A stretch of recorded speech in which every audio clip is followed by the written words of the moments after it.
ఏంటమ్మా too much ఏం చేస్తున్నారు గవర్నమెంట్? సిగ్గులేని గవర్నమెంట్లు వస్తాయి పోతాయి, మళ్ళీ సేమ్ ప్రాబ్లం.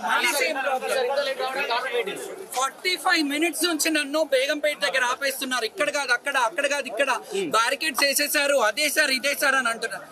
ముఖ్యమంత్రి గారు గతంలో ప్రభుత్వాలు నడిపించేది రాజు బాగుండాలని మేము చేస్తాం. మేము ఒక జోగిని, ఒక అమ్మవారి మీద కళ్యాణం చేసుకొని వచ్చేవాళ్ళము.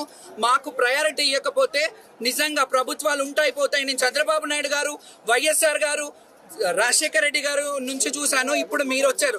వస్తున్నాయి పోతుంటాయి కానీ మేము మాత్రం శాశ్వతం. అంటే మా ఊపిరి ఉన్నంత వరకు, మేము శాశ్వతం అనట్లేదు కానీ మా ఊపిరి ఉన్నంత వరకు ఈ సేవ, ఈ అమ్మవారిని ఇలా అలంకరించుకొని ఈ రోజుకి 32 ఏళ్ళు నేను అమ్మవారిని కళ్యాణం చేసుకుని, కళ్యాణం అయిపోయింది, నేను ఇక్కడికి వచ్చా. ఏంటండి మీరు చేస్తున్నది?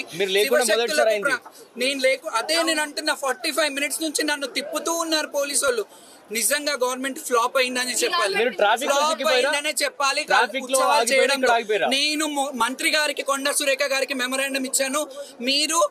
మీరు కమిటీ వేయండి, శివశక్తుల కమిటీ అన్నీ వేయండి అని అంటే మిమ్మల్ని కమిటీలో తీసుకుని ఏమంటారో ఏమో అని అంటారు. మంత్రి గారు వచ్చి ఒక కమిటీ వేయమని అడిగినప్పుడు వీలైతే వేయాలి, లేకపోతే అట్లీస్ట్ మా నీడ్స్ ఏంటో చూడాలి.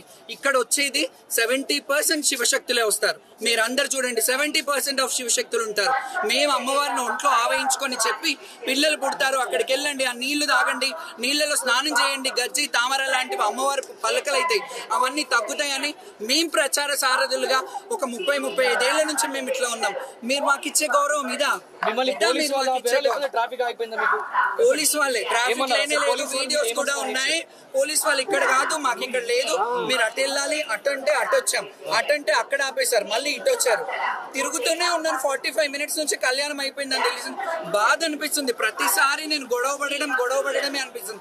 మీ అందరికి ఏమనిపిస్తుంది అంటే నేనేదో పబ్లిసిటీస్, నన్ను లాస్ట్ ఇయర్ మరి బాగానే చేశారు కదా ఉత్సవాలు, బాగానే వచ్చాం కదా, మరి గత ప్రభుత్వం అట్లీస్ట్ ఆ ఇనిషియేట్ తీసుకుంది. ఏం జరిగిన వీళ్ళందరికీ తెలుసు. ఇప్పుడు